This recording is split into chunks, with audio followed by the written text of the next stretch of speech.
Hey, welcome. My name is Rachel Smith, and this is the Natural Health Rising podcast. I am a certified functional diagnostic nutrition practitioner and the owner of Natural Health Rising, which is my online holistic functional medicine company where I help people who have autoimmune diseases, chronic illnesses, mystery symptoms, and a whole host of other imbalances restore their health by natural means. On this podcast, you're going to hear conversations between myself and other health experts on functional medicine and general holistic health. My goal is to provide you with the tools you need in order to help you rise to your healthiest and happiest self. I have with me Dr. Fred Moss. Over the last 4 decades, Dr. Fred has been firmly entrenched in the mental health system, first as a childcare worker and then as an internationally well-known psychiatrist. In addition, Dr. Fred has had leadership roles in multiple modalities, including inpatient and outpatient, homeless shelters, nursing homes, orphanages, drug rehabilitation centers, home visits, prisons and jails, and telepsychiatry in many regions in the United States. As the founder of the Welcome to Humanity movement and the True Voice podcasting mastermind and methodology, Dr. Fred now finds himself making the difference he came here to make. Welcome to the show, Dr. Fred. It's great to be here. Thanks for having me, Rachel. It's just beautiful to be here. Thank you. Of course. Can you start by telling us more of your story and how you got into the line of work that you do today? Well, sure. I was born to be a healer, and in fact, born to bring joy and communication to the planet. I really mean that. But you see, 64 years ago when I was born, it was to a family that was in a fair amount of chaos and disarray. I had 2 brothers. They were 10 years old and 14 years old at the time. And I can only imagine what it was like in the home without me there, with my parents. And I know that they were really angry and upset like kids can be. And I think they were kind of like, wieldly, it was a wild situation. And they were hoping for little Freddie to come out and bring some organization and some joy and love to the family. So that was my full-time job upon arrival. And I, took that on and probably did a pretty good job for a couple of years until my brothers got irritated with me. But that's a conversation for another day. And then my sister was born. And, what I really saw is that communication was what I wanted to do as a lifetime profession. I really wanted to take on, what does it really mean to be a communicator? What does it really mean to, what does it really mean to become someone who can make a difference by having conversations? See, I saw my parents and my brothers talking to each other, and I saw that things got done after they spoke with each other, that they would create conversations. It would be sometimes heated or sometimes loving, but I knew it was something I wanted to learn how to do. I thought I would learn that in school. What else would they teach me? I already knew how to do a little bit of math and a little bit of reading. I mean, my brothers had taught me to be fairly precocious, so I figured they would teach me how to communicate in kindergarten. But when I arrived in kindergarten, that wasn't what happened at all. I just wanted to read and do, math. But my friends, they wanted to throw blocks and pick their nose and, take naps and all that. And I'm not going to lie, I wanted to do those things too, but I also wanted to read. And I was like, well, I want to communicate, And I saw the big kids like in 4th to 6th grade. I thought, oh yeah, that's where I'll learn. So I started hanging out with bigger kids, but they weren't communicating any better than the kindergartners. So I just kept on going forward, hoping that in junior high, I would get communication skills, but it didn't happen there. And then in high school, and then it was even got worse in high school. I was like, oh no, what are we going to do? So eventually I decided that I would go to college, because everyone knows that in college is when there's open discourse. So I chose the college that had the best football helmets, and it was only 40 miles away, and that was the University of Michigan. And I decided that I would actually, go there and learn how to communicate, which I did, by the way, in Ann Arbor, not in college. Out there in the community, I learned how to communicate. And I only lasted for about 1.5 years before I decided that, conventional education wasn't for me, and I quit school. By the way, the incident that I just told you about in the bashes in Phoenix, it took place around this time. It was the second time that I quit school. I got on a Greyhound bus, and I went all the way to Berkeley from Detroit via Phoenix. And so when but I stopped in Phoenix for a few days apparently.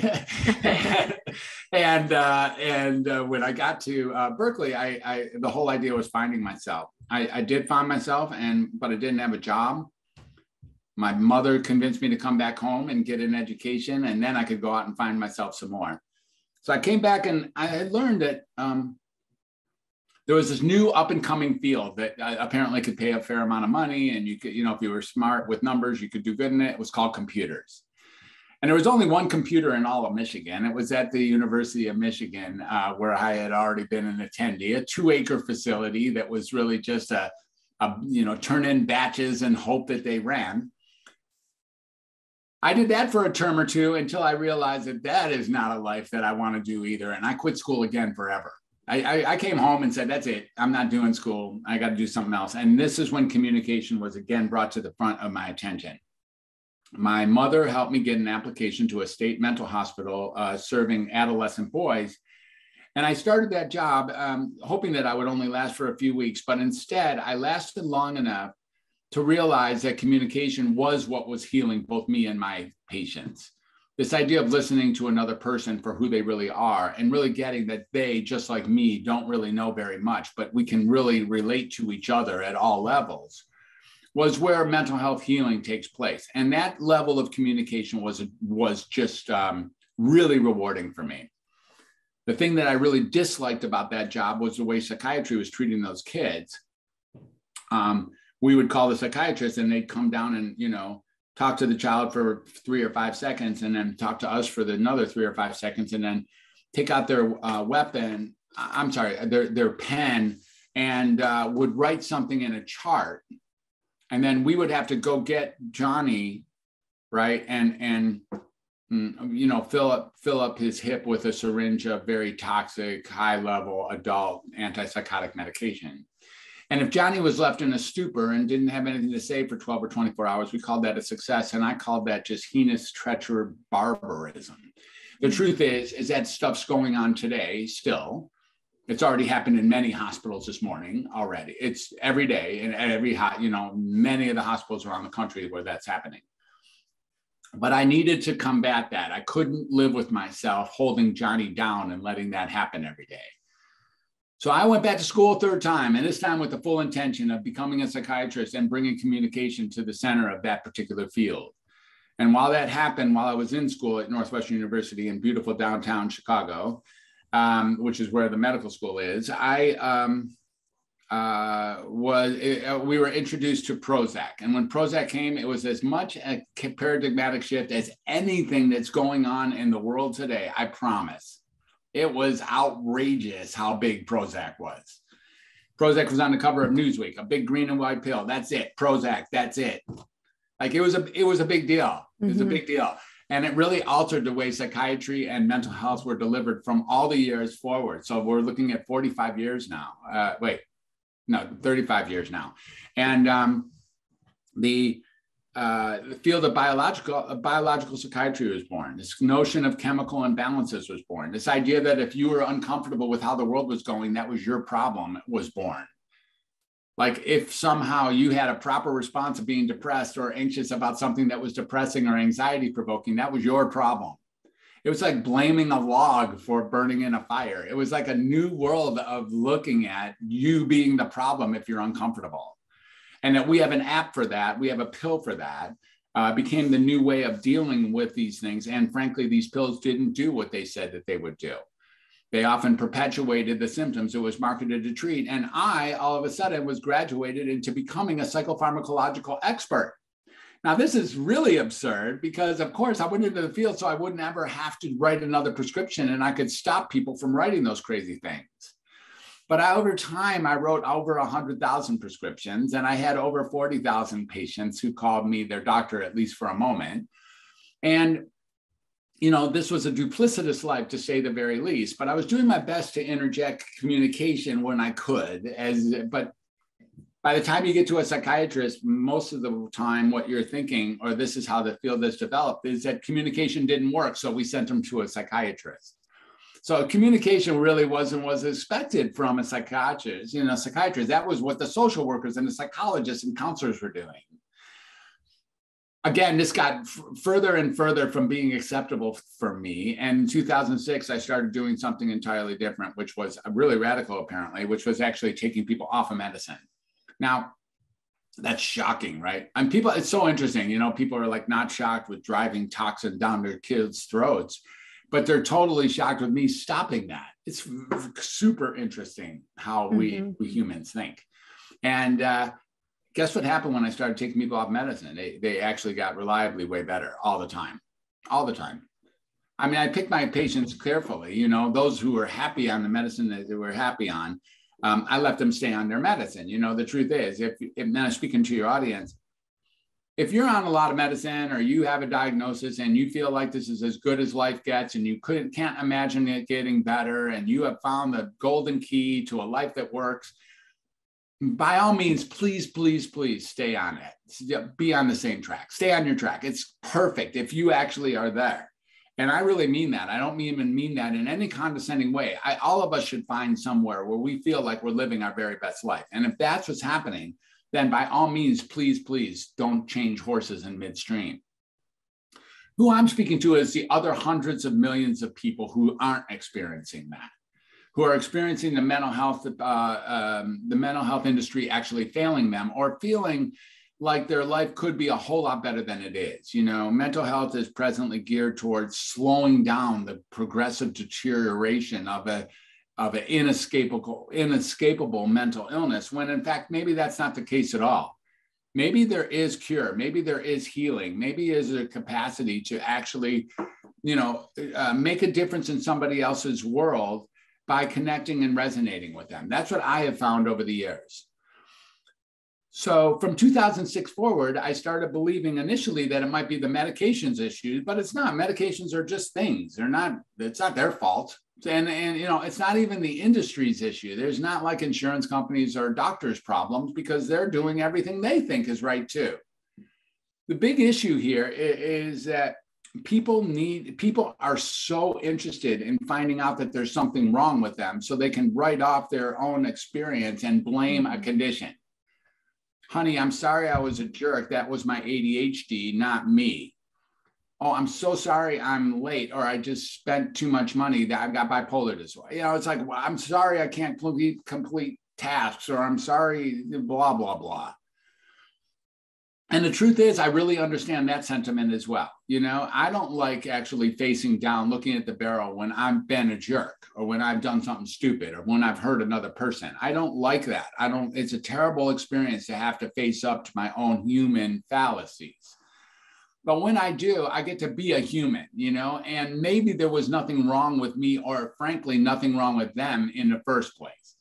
And that's where Welcome to Humanity, about 10 years later, got its birth. The idea that communication and being with humans just like they are is the essence of where healing can arise from. When we resonate together, when we actually communicate and connect as human beings being human beings, a new level of healing instantly arises. And that level of healing can really dissolve this notion of what mental illness is. It's not for everybody. Some people really need to know that they're mentally ill. I get it. They really do. They come to my office. They're like, okay, doctor, am I mentally ill? I say, no, actually, you're not. You're good. And they get furious with me. Like, wait, I just said you're good and you're furious with me? Like, what is this? It's the only subspecialty in all of medicine that if you tell someone they're okay, they get furious. It's really, it's insane, really, to be honest. And they'll go find another doctor to tell them that they're unwell so that they can then have the opportunity to, I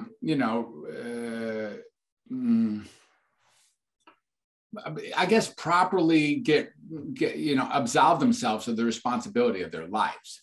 Again, I'm not blaming the patient in any way. Life is hard. And if I can absolve my responsibility, I'm going to do it. And there are some serious challenges in life, serious, like heart-stopping challenges.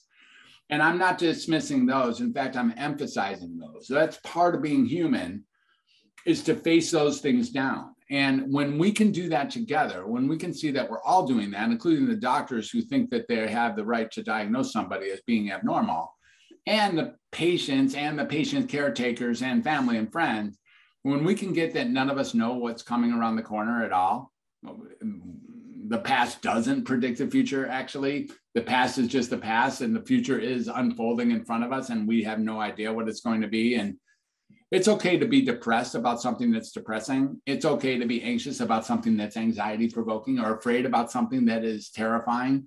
That's completely okay. It's completely okay. Like, it's more than okay. There's nothing wrong with you when you have that. Mm-hmm. That's called being human. And there's a real beauty in getting that each and every one of us are human. And that's all there is to it. And maybe there's, maybe this whole idea of mental illness is just an over exaggeration of absolving ourselves of the responsibility of what it is to be a human who actually does cause pain. I hate causing pain. I have caused pain. I hate causing pain. I hate hurting people. I have hurt people. I can't stand that I've hurt. I hate it. Mm-hmm. So what? That's part of being human. You have too. And there's something like really getting in touch with all that and not writing it off to like a log would. The log's not abnormal for burning in a fire. Mm-hmm. Okay. Yeah, I think that can be hard for some people to hear that, oh, we're just looking to write off our things that we're doing, the mistakes that we make in our lives. But I think it's really important to hear. And when you work with someone like you or other people, like, there are ways to work on these issues is what I believe, because I've healed anxiety, depression, and ADHD in myself over the years of a lot of holistic therapies and work. So, this is possible. But I would love for you to hear your perspective on, like, what are the root causes of mental health issues and what are common mental health issues that you're seeing? Yeah. The root causes, I think, if you ask, it's a tight question, and I appreciate it. It really is a precise question to this notion of root causes. So I think what I'm speaking to with respect to root causes is in the world of being heard. Mm-hmm. People really just want to be heard. They want to be loved. They want to be dealt with for their experience that they're having in life. And when you can resonate with another person, when you can actually hear them for what they're saying, when you can actually create a space where they can share what's important to them, then that's a possible healing skill, a healing opportunity, not only for them, by the way, but also for you. Resonating, there's nothing more beautiful than resonating with another person. You might say that you and I are now already dancing a pretty sweet dance of a possible resonance. And I already feel like there's a love between us instantly. We never met before, but I do believe that there's a respect and a love that comes from the resonance, because we're both actually here to bring forth something in a unified intention. Mm-hmm. So in that unified intention of actually listening to or being with another person, self-expression becomes possible. Now, I think that we restrict our self-expression in our present world to so much of our own thinking and then creation of sentences and the use of vocality to get our points across. We're not allowed to show the wide range. We got to be straight and narrow, because if we got yelling or singing or dancing, we get called mentally ill. So we can't do that. We actually got to restrict what it is that we're saying in a monotone using the proper language and hope that it gets there and resonates with you such that you get my world.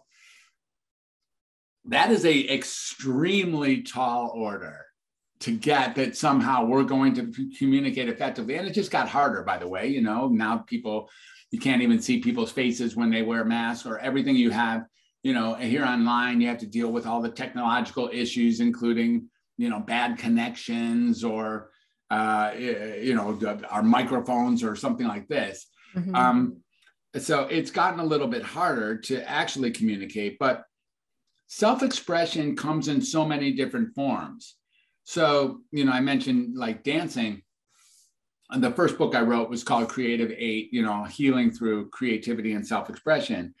And it talks about 8 different ways that we can be creative and get our self-expression across, even over and above that, which is just simple language and words. And that would be like art and music, dancing, singing, drama, cooking, writing, gardening. And then 2 more were added, which is photography and cleaning. I had recently been considering adding poetry, but I think it's part of writing. And then two more, which is this idea of service, of being of service, like actually being with other people, helping anyone do anything, is also a way to dissolve and disappear any sense of our own mental illness. So in this dissolving and disappearing of mental illness, there is what's really there is opening up to new ways to self-express, and then being with people as they are self-expressing. Connecting with someone so that they can be heard seems to be really at the root cause of all mental illness, and that all healing takes place inside that world of human connection. You said you had ADHD, and I would say, no, you didn't. You actually didn't. You were convinced that you did. Someone told you that you have an attention deficit disorder. But really all you were doing was paying attention to too many things at the same time. It's okay. It's all right. There's just way too many things to pay attention to. And it's easy to be distracted. And there's concern, it's completely easy. This idea that you're supposed to stop paying attention to a certain amount of things so that you can get any particular thing done. Usually the things that they want you to get done are totally boring anyways. And, this idea that you have ADHD because you can't sit still or because you got too many interests is kind of unfortunate and hilarious that it's called a deficit, when in fact, it's not a disorder. It's not a deficit. It's called nothing less than being human. Mm-hmm. It's true with everything, by the way. Same thing with depression, being depressed has a root cause. More than likely, what you're depressed about has a root cause and a reality that you have endorsed. Mm-hmm. Something didn't work out the way you wanted to, or isn't going the way that you wish it was. Something is not working as well as it would, or you look around and see that your expectations are different than reality. And the sense of depression fits in, which is actually a tremendous opportunity to listen to yourself and your body. It's a tremendous adjustment, an adaptation of our minds to remind us that things aren't going in the direction that we hope they would, and that we can alter that direction. Now, is it comfortable? Am I looking forward to the next time I'm depressed, which, by the way, will be sometime today? I'm pretty sure. I'm very depressed. I mean, there's shit out there that's very, very depressing. I totally get it. It's going to happen likely today. Mm-hmm. When I can endorse and embrace that as being part of the beauty of what it means to be human, and I get that you are also experiencing that, and so are they also experiencing that, her and him and them, that's when the human, that's when the mycelium called the human race becomes one, and that's when we can start creating a human and a human unified intention to imagine what it would be like if we had 8 billion of us working in the same direction. Shit, man. Yeah, it'd be different. It'd be different, wouldn't it? So would you say people with like depression, anxiety, ADHD, I feel like these are some of the very surface level, like most common things that people struggle with. They should go do art, cook, photography, clean, write, be of service. And this will be a big part of managing or helping those issues. Well, you have to be real careful about what you said. In some ways, the answer is yes. In some ways, the answer is yes.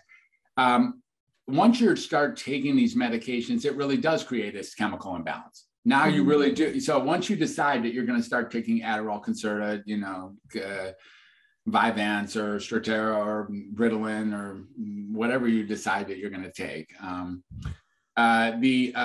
you now have created a self-induced chemical imbalance, of course, because you just added chemicals that imbalanced you. I mean, that's what you did.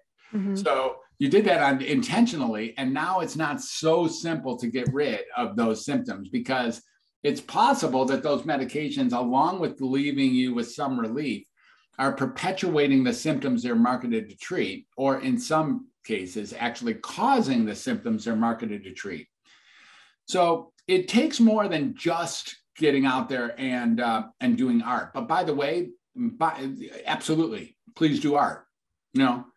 Even if it's for a minute or 3 minutes a day. Get yourself some watercolors or some finger paints. Get yourself some, tracing materials or mandala to fill in and coloring book, whatever you want to do.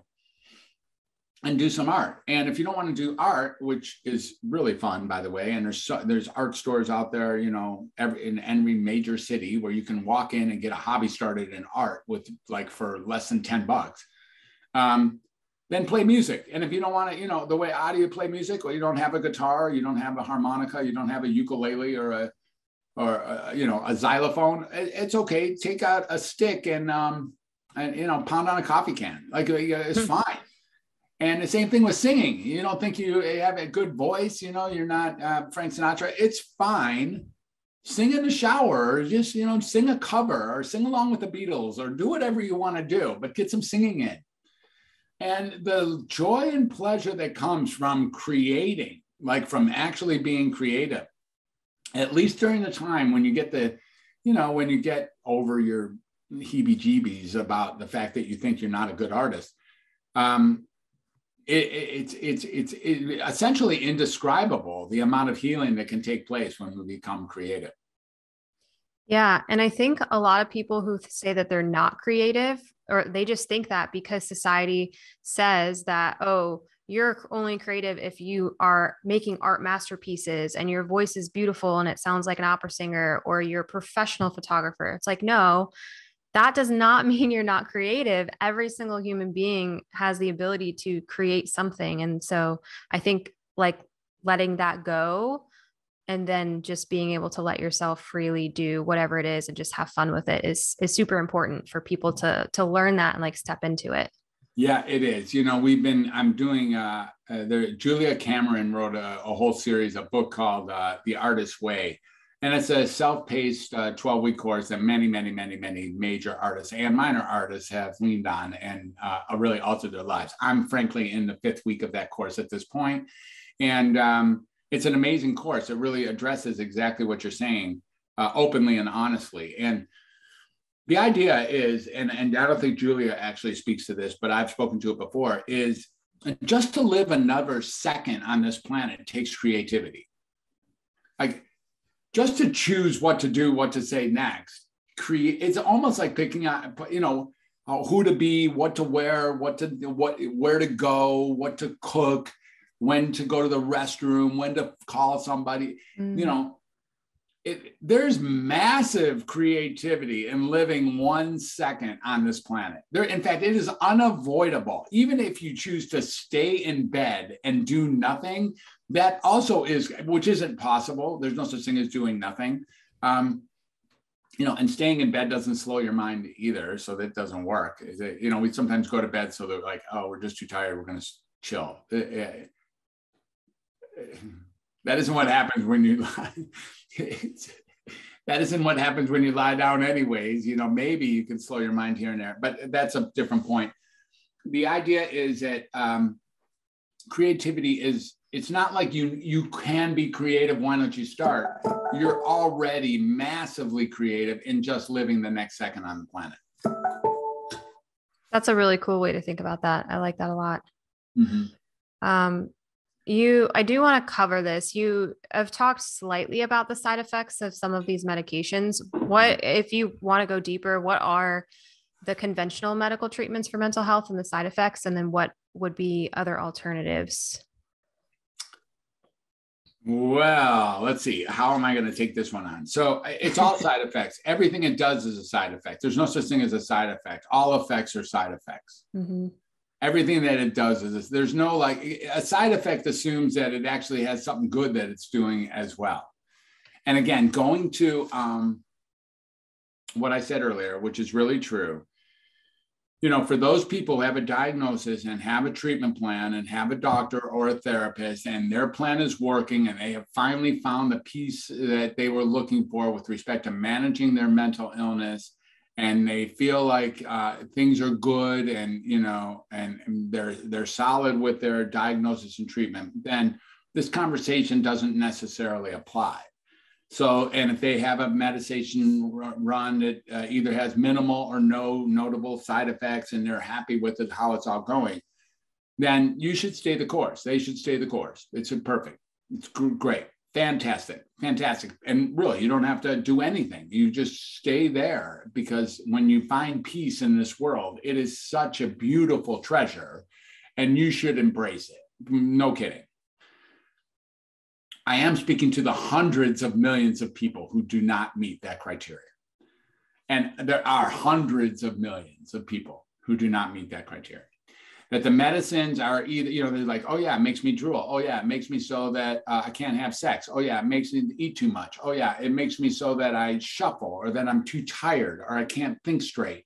It makes it, my vision change, or, it makes me have tremors. It makes me stay up too late. It makes me irritable. But, it makes me suicidal even. Those are considered side effects. And some people, it makes me suicidal, but it takes away my depression. It's like, what? What are you even talking about? These medicines, the medicines are not the problem. The industry, just to be honest, though, the industry has never been a more profitable industry in the history of planet Earth than the psychopharmacological industry. Never. It is number one in the world right now, and it stays number one. So, we're talking about billions of dollars a day of profit from the mental health industry. Billions of dollars per day profit. Now, no industry makes $1 billion a day profit. You see, it can't be legitimate and make $1 billion a day profit. But it's still not the medicines. The idea here is, nutrition, let food be thy medicine, for instance, is a really interesting way to look at life.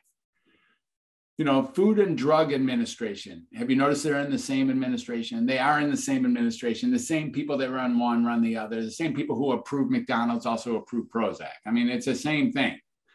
But when we start really looking at what nutrition can do for us, if we start, drinking our water and, drinking clean water and eating really good food, which is becoming harder and harder to find, but working harder to actually eat well and drink well and, take care of our basic needs properly, then we can get that the medicines that are coming out of these laboratories are not necessarily part of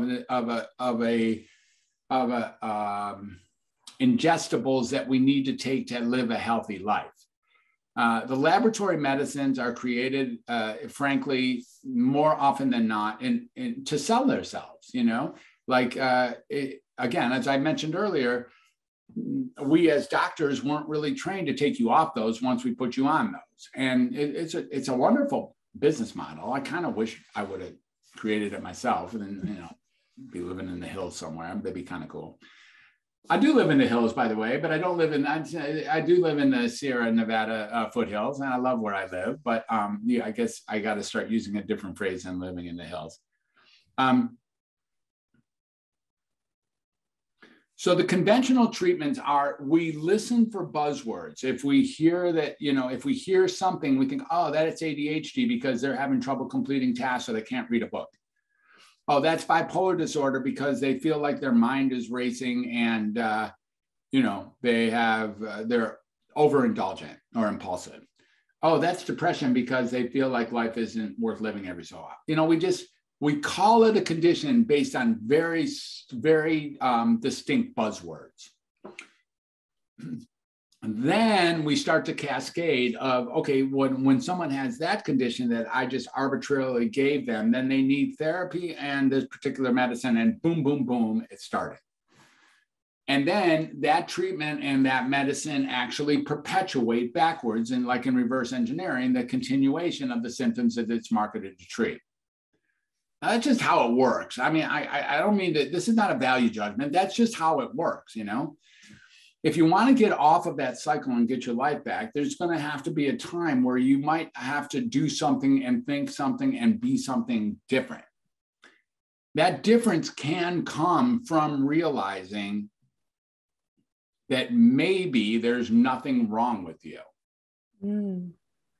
Maybe there's nothing wrong with you. Maybe even feeling terrible is part of the beauty of being a human.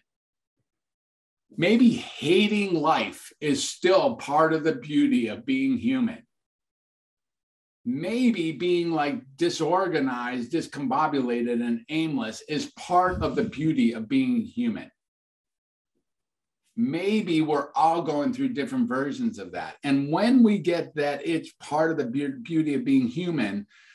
For me, and I know that's been true for the clients, patients, or connections that I've had, a new playing field is set. A new level playing field is set where we can walk together into the unknown, a place where we're not necessarily comfortable with, but it doesn't matter. It doesn't even matter if you're comfortable with the unknown. Here's the unknown. This is it. You know what I mean? It's like, no, I need to know. Well, no, you don't, because you can't know. No, but I need to know. I get that you think you need to know, but you can't know. So welcome to the unknown. You know, it's like, who cares that you need to know? Who cares that you don't like change? What, you think that has, you think change cares whether or not you like it? You know, it turns out that the unknown and change are happening. We can be as uncomfortable as we want with those two things. And we can come up with all sorts of notions like, I don't like change. Like, good to hear. So what? You know, I need to know what's coming around the corner. Oh, really? Tell me when you had that. Tell me when you got that down, and let's put it in a bottle and sell it. You know, so, you know, when we start getting that we're all in this together and we don't know shit, and we're brothers and sisters that are walking through the world that we don't know shit, and really, you know, that's when we can start speaking. We can start self-expressing through creativity. We can start listening to people, whether we agree with them or not. And from there, it's conceivable, I think, that we at least get a chance of taking on some of these massive challenges that are in front of us, both, you know, personally in our community and in the community and in the world at large. Mm-hmm. Can you elaborate a little bit on how clients normally work with you? Like, what does that process actually look like? Mm-hmm. Yeah, you know, it's only a certain population that I think that really wants to work with me. I mean, you know, I like to say that you know how we used to do loose leaf paper, where the holes have to be aligned in order to come and speak with me. And I think there's really two groups that are more interested I would love to work with everybody. My truth is I would love to work with everybody and let people know somehow that they don't have to live with this notion that they're defective or deficient or afflicted human beings. Mm-hmm. That how they're being and how they're thinking is actually par for the course. And if I was them, I would be thinking and doing the same thing they're doing. If I could get everybody to know that, I would just do that. The people who want to work with me are usually people who are either tired of being in the system and really honestly ready to move out, have already taken steps to do so, looking at alternative ways of managing that which they've been told is their mental illness. Not everybody is that, you know, even the people. So some people they're in there, they're on 12 different medicines, they're getting worse every day, and they want to work with me. That's not really where I work anymore. You know, some situations I can work with that group, but I am no longer interested in either diagnosing or medicating people. So what I do is help them walk out of the system, meaning I know how the system works, having done it for 32 years and all the modalities. I can be a coach that kind of like helping you meander your way out of the maze. Mm. When people are close to wanting to meander out of the maze, I can give you some pretty nice ideas on how to do that in a respectable and in a high integrity way. The other group that's even more interesting, I think, or maybe as interesting as that group, is the group that is becoming more and more aware, or even hearing themselves say, wow, I am, you know, terrified in the present world, or I am depressed, or I'm anxious, or I'm losing my relationships, or I don't, you know, communicate as well as I did. There must be something wrong with me. That group is ready to work with me. If I can prevent that group from entering the conventional psychiatric system as if there's something wrong with them, then I believe that we have made a very, very, very significant stride in their life. By providing people with the idea that creativity and speaking true voice is what's called for, rather than falling down the natural slide into the conventional allopathic psychiatric system, I think we do a really great service there. Now, we might learn that they should go to the allopathic system. I suppose that's a possibility. It doesn't happen that often. But the idea is that we can create alternatives to believing that there's something wrong with us, and in fact, give people back their power so that they're super effective in the community again, even in areas where they thought would never or could ever happen again. Mm-hmm. Okay. Yeah. So you talk about how communication, we all need to communicate better and everybody just needs to be heard and all of that. Yeah. What if it's somebody who feels like they don't understand that at all? They don't have someone they feel like they can communicate with. Like, what does this person do? Mm-hmm. Yeah. Well, I really am, there's someone there who hears you. There's someone out there who hears you. And, we're creating a true voice community. So this is for people who really want to practice what it's like to be heard. Now, I'm going to tell you that the best tool to learn how to be heard, is listening. It is through listening that you're going to learn how to be heard. So when you create a space with another person to be heard, then in fact, you also then create a space for you to be heard.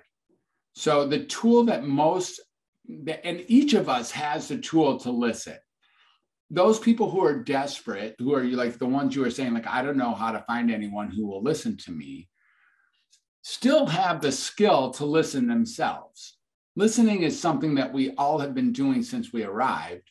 And you can work really hard to listen to another person. And you'll be surprised that when you do that, you create a space for them to begin to listen to your true self as well. It does take practice. You got to be with other people. You're not going to be heard if you stay alone. You're not going to, if you don't speak, no one will ever hear you. And if you don't speak your true voice, no one will ever know you. So in the world of, really being heard, I invite people to, really find somebody and listen directly to them. That's what's really here. So this idea of communicating is a two-way street. There's both the listening and the speaking that we need to pay attention to. Okay. So if people feel out of balance, what is something that they can do immediately to help themselves and get relief? Well, there's a number of things you can do with that. The easiest one is to be of service, but the second one is to step up into your world and be intentional. Like, try to be intentional. Being out of balance is a natural state of affairs. The world is turning so fast that every so often, or if not frequently, you're going to be tumbling. And that's going to feel like you're out of balance. Balance is not something that is automatic, is due to you, is just normal. Part of normal is indeed going through life in ways that have you be imbalanced. And that's really important to get that, So, there's this idea of stepping into an intention, there's sitting and meditation, for instance, that can be very helpful. So, there's yoga and centering exercises that can be very helpful. And the idea, again, is that when, there are balance,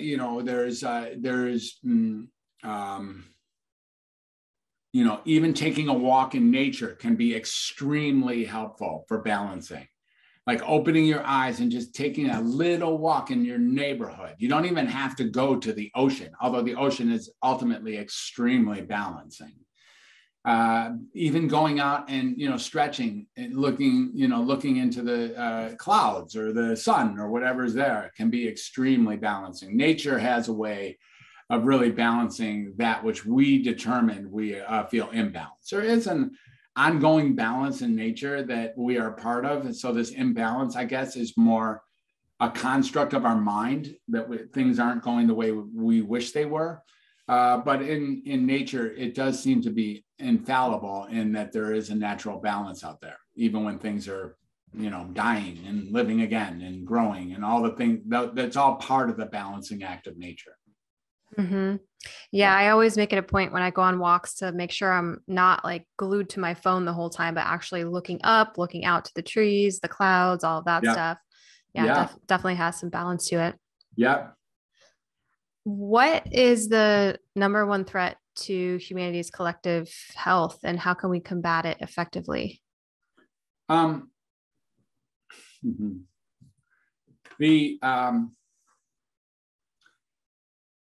number one threat to humanity's collective health. 1 second, please. 1 second. Okay. Sorry about that.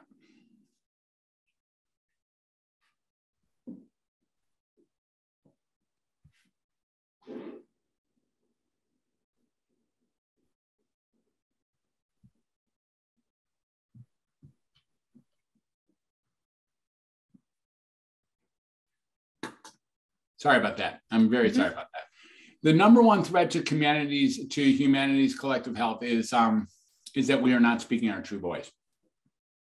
The number one threat is not a virus. It's not climate change. It's not racism. It's not sex trafficking. It's not war.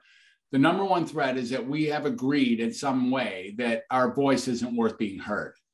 Now, maybe we've had it squeezed out of us, or maybe we've made a conscious decision that we're going to cause too much damage if we speak our true self. But the truth is, if we don't speak our true self, well, then it's curtains. Like, close the doors. That's it. End of story. Put a fork in it. A grim, bleak future is all we're going to get if we don't speak up. And and that's it. That's the number one threat. So that's kind of the good news and the bad news, because we now have the capacity, especially with some of the things we've talked about here today, to speak our true voice. It's not that hard. It's right here. It's for you to actually speak to it. And when you speak your true voice and listen to another person, that's when healing can occur. And that's when we can actually take shots at these amazing challenges that are threatening our entire existence, or maybe the smaller ones that are in the way of a relationship that we have or something. We're all having challenging relationships these days. Some of us have lost our best friends, some, either through, calamities or through just disagreement. We disagree on a particular issue and then we can't talk to that person ever again about anything. It's like, wow, this is really something that we're unable to speak our true voice and be heard for what it is we have to say. Now, the true voice, as we already mentioned, doesn't have to come through vocalities. It can also come through the creative and performing arts. Okay. Well, one more question for you. If you could leave the listeners with one tip that they can implement this week to help them live a healthier, happier life, what would that be? Welcome to humanity. Mm-hmm. That might be all that's necessary. In other words, what you're experiencing is part of the beauty and craziness of what it means to be human. And you are living in an extraordinary time, even if even if your experience is this sucks, or this horribly sucks. It does horribly suck. It does. Not for everyone all the time, but my goodness, there's stuff out here that just horribly sucks. It's always horribly sucked, by the way. It doesn't suck that much worse than it sucked 5 years ago. Mm-hmm. It's always sucked maximally. It's just that the maximum edges have increased. Mm-hmm. It's a little bit more overt, a little bit more confusing. So can you get welcome to humanity? On the back side of that, once you get that, go help anybody do anything. Go help anybody do anything. Help anybody do anything. You don't have to volunteer at a nursing home. You can. That's not what I'm talking about. Help anybody do anything. I guarantee that will move your life forward. I love that. I think that's one of my favorite tips I've gotten out of the podcast in a while. That's Help great. Anybody do anything. Exactly. Yeah, it's pretty simple too, right? Pretty simple, easy to remember. Yep. Yeah. Well, thank you so much for being on the show. You can go ahead and share where people can find you online or how they can work with you. Anything else you want to share with everybody? Sure. So my website, which continues to be in construction, but it's in pretty good shape these days, although it doesn't represent me exactly right now.